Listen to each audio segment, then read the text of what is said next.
There are 5 species of rhinoceros left on this planet, and most people can't name more than 2. That gap matters because each one is different enough that lumping them together actually makes it harder to understand why they're in trouble. Start with the white rhino. Despite the name, it has nothing to do with color.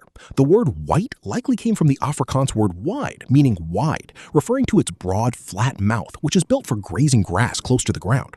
White rhinos live across southern and eastern Africa, and compared to the others, they're relatively calm animals. They're the least aggressive rhino, and partly because of sustained conservation work, they've pulled back from the edge enough to sit at near threatened status rather than something worse. Gestation runs about 16 months, which is already longer than most large mammals, and that matters more than people realize. The black rhino shares the same continent but lives a very different life. It eats leaves, shrubs, and small trees, what biologists call browsing rather than grazing, and its upper lip is pointed specifically for pulling vegetation off branches. Black rhinos are found in eastern and southern Africa, but their temperament is notably different. They're more defensive, quicker to charge, and have poor eyesight that probably contributes to that reactiveness. They rely heavily on hearing and smell instead. They're critically endangered, and their numbers reflect decades of poaching pressure that conservation hasn't fully reversed. Move to Asia, and the species shift pretty dramatically.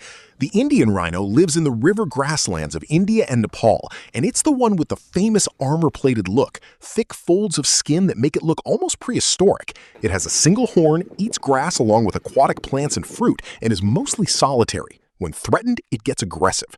The good news is that its population has been slowly climbing, enough to move it from endangered to vulnerable, which is a rare positive story in this space. Gestation is around 15 to 16 months, similar to the others. Then there's the Javan rhino, and this one is genuinely alarming.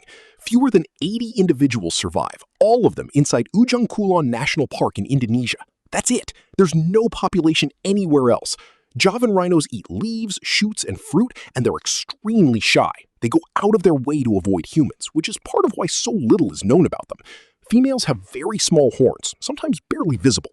Gestation is estimated at around 16 months, though the word estimated does a lot of work there because direct observation is so rare. Critically endangered doesn't quite capture how close to the edge this species is sitting.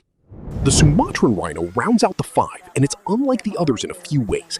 It's the smallest rhino, it has 2 horns instead of 1, and it's covered in thick reddish-brown hair that makes it look more like something from the Ice Age than the tropics. It's also more vocal than other rhino species and gets aggressive under stress. Sumatran rhinos live in Indonesia, primarily in Sumatra and Borneo, eating leaves, fruit, and bark. They're critically endangered, and their decline has been steep.